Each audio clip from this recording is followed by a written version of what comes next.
Hey, welcome back to Gold's Garage. So this video is about pistons, and if you like my connecting rod video, you're going to like this one. I got a spreadsheet for you. I got a lot of bullet points, and you're going to give you lots of information. Now, if you think a connecting rod has a tough life, think about the piston. So I mentioned in the previous video, the connecting rod comes to top dead center at 6,000 RPM, comes to top dead center 100 times per second. Now just think about that for a minute, okay? So that's bad enough, but in the case of the piston, it also comes to the top and changes direction 100 times per second. The G-force on your piston when it's changing directions, it wants to keep on going, is somewhere around 2,000 to 3,000 G-forces. So if you jump off a building, you're going to fall at the rate of 1 G. This is 2 to 3,000. Think about that one for a minute. Now, as bad as it is for the connecting rod, what does the piston see? Every second time it comes to top dead center, so 50 times a second, you have ignition. When that happens, the temperature spikes to over 1,000 degrees F, probably 1,200 degrees. If you have detonation, a lot more than that, and over 1,000 PSI. And if you have detonation, a lot more than that. But let's assume you don't. Even at 1,000 PSI, the area of a piston, a 4-inch piston, is about 12 square inches. That's 12,000 pounds pushing down on that piston every 50 times a second. It's like a jackhammer. So 12,000 pounds, that's 6 tons pushing down that piston 50 times a second. That's what a piston lives through. So we're going to go through. The theme is always no more or less than you need. I've got a list of all the kinds of pistons, starting with, the 1960s pistons, the 60s high performance pistons, the hypereutectic piston. What the heck does hypereutectic even mean? What does eutectic mean? So let's cover that. The eutectic point of aluminum and silicon, together is 12.6%. If there's less than 12.6% of silicon in the aluminum, it's hypoeutectic, which is your 60s cast piston. If there's more than 12.6, it's hypereutectic. And we're going to cover that in detail, when we get to it. So one of the other points I want to make is, how does an engine fail? Because when you're designing an engine, it's like, links in a chain. The weakest link is going to be the first to fail, and that's why we're back to no more or less than you need. Make sure that your piston is compatible with your rod, with your crankshaft, and it all kind of works together. So one of the things that people don't think about is, if an engine is going to fail, it's more likely to fail when you lift off the gas than when you're on the gas or on the throttle. So I'm going to give you a real life experience. I got a picture of my old one of my old super late models. That's more than about 30 years old or whatever. It's a long time ago. And so take a ride with me. We're going to go around, make a lap. So we're going past the start-finish line. Let's use 6,000 RPM again. So 6,000 RPM, 100 times per second. And you got the engine. We're using 800 CFM of maybe more of air to keep it going. The throttle's wide open. We get past the flag stand and we lift. Now the throttle closes. No air can get in. So you have actually a vacuum in the engine. The piston comes to top dead center.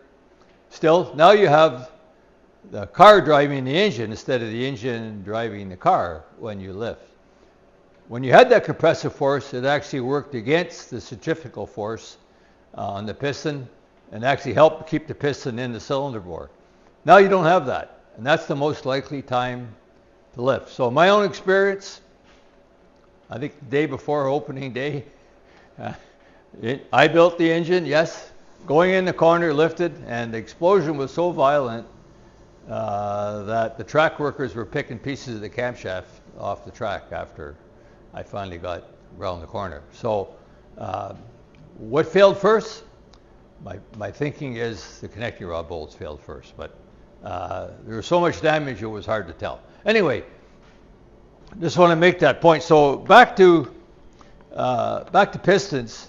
We're talking about really the strength of a piston, its ability to take abuse, and for the right application. We're not talking about whether you need a dome or you don't need a dome, or the shape of the piston, or those kind of things. That's a topic for maybe another video.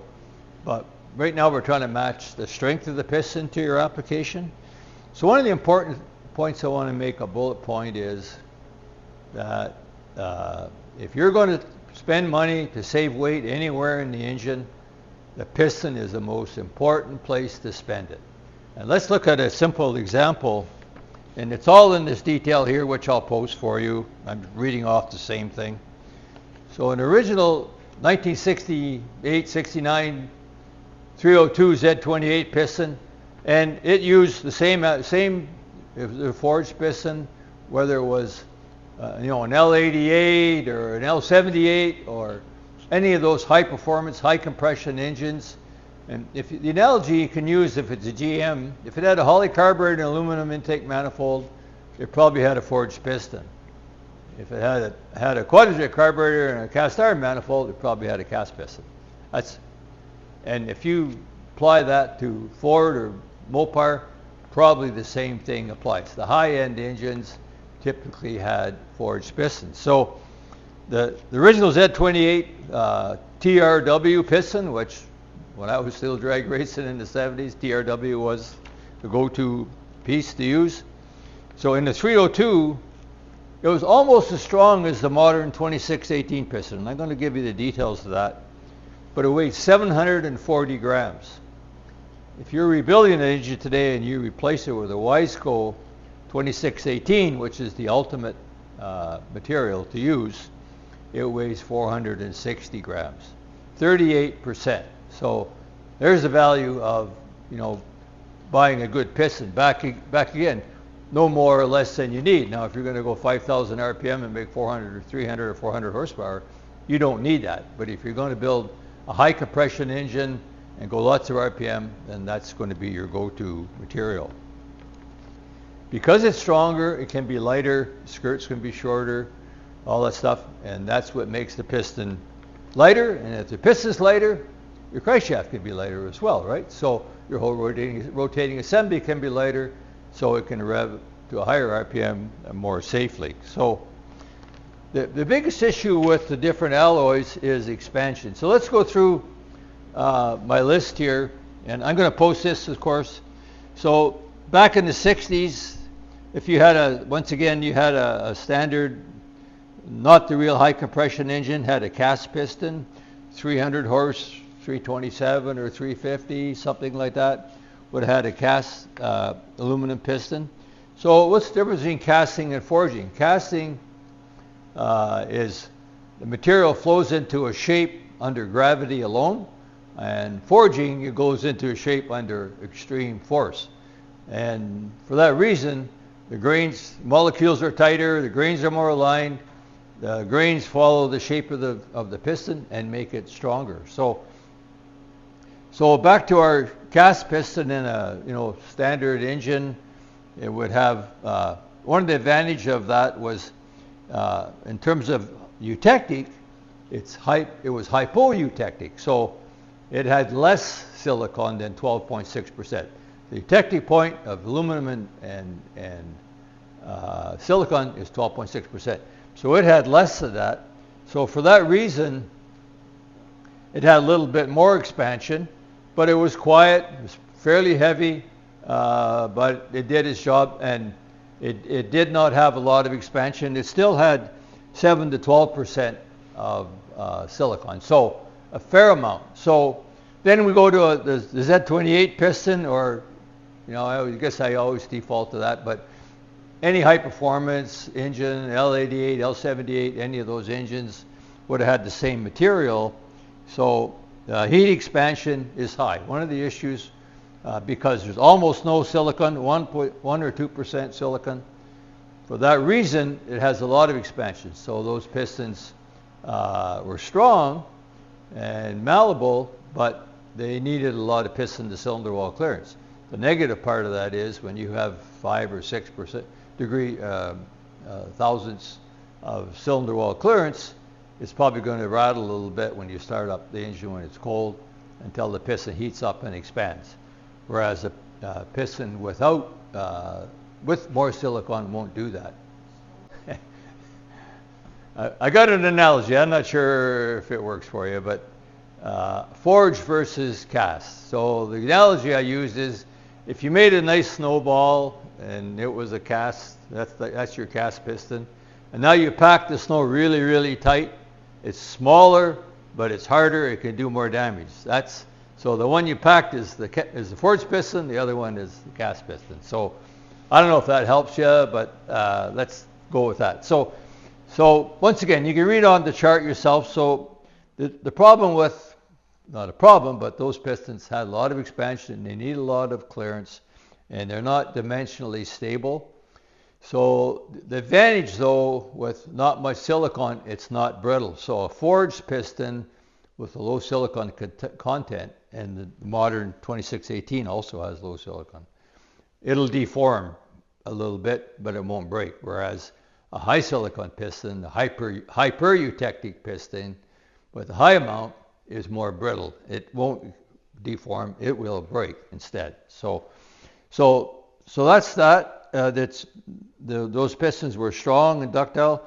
So in the 90s, hypereutectic showed up, and that's kind of the go-to. I'm pretty sure most of the LS engines have hypereutectic pistons. All the circle track engines, the 602, 604s, have hypereutectic pistons. The ZZ6, ZZ4s, all those engines have hypereutectic pistons. So since the eutectic point is 12.6%, what's that? I got to look and see.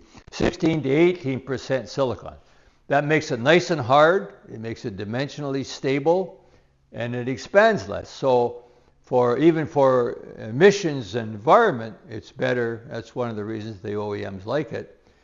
The standard piston to cylinder wall clearance OEM is like thou to 2 thou, I think, something like that. Very, very tight clearances, and we use a little more than that when we build them, but that's the OEM standard. So very, very tight clearances. So good piston sealing. They're dimensionally stable. They don't rock on the bore, and they work great for OEM applications. So now we're building a high performance engine, and you got to pick a forged piston. So and there still are available, by the way. If you buy an economy rotating assembly with new pistons in it that are not hypereutectic, and if you're using a standard basic engine and it's not making more power, it's probably okay. But any of the aftermarket is usually hypereutectic, 4032 or 2618. So what's the difference between 4032 and 2618? 2618 is the ultimate piston. It doesn't have hardly any silicon in it, and for that reason it does expand a lot. It's going to rattle just like the original 302 pistons did. It's a little bit stronger than them, and for example, as I mentioned already, something like 38% lighter, but they require more piston to cylinder wall clearance. They're not dimensionally stable, and they're softer on the surface from wear, but they're not brittle. The 4032 piston still a forged piston. It's got silicon in it, but not as much, and they're pretty dimensionally stable, and that's typically what we would use in a street and strip engine, unless it's boosted, is a Wiseco 4032 piston, and for that reason, they're dimensionally stable, and they don't require as much piston to cylinder wall clearance because they're dimensionally stable. They don't expand as much, so clearance is, I think the recommended clearance on a 4-inch bore is 4 thousandths of an inch, 3 to 4 thousandths of an inch. So that's your go-to piston for those applications. If you're going to have any detonation, you're going to have to worry about timing issues, you worry about extreme pressure, or you're using very, very high compression engines, then you probably want to have 2618 pistons. So put all this information up for you. I hope you find it helpful and interesting. People seem to like AI. Tells me that people like the connector rod. If you like this one too, we'll keep going. We'll make a video about crankshafts and blocks, camshafts, you name it. And once again, we're covering off today basically the strength of a piston. No more or less you need to build a nice, safe rotating assembly. I'm not talking about the shape of the dome or any of that stuff in terms of making more power, but typically if you buy a high-end piston, it'll have that covered for you pretty good. So if you like that, please remember to like and subscribe. Give me your comment. I love the comments. As you know, if you make comments, I try to answer every one. I do my best to do that and provide. And AI looks at those comments. YouTube looks at those comments, and they give me some direction based on that. Subscribing is the big deal. We really need to have subscribers grow. So if you enjoy this video and you want to see the rest, please remember to like and subscribe. Thank you very much for watching Gold Scratch.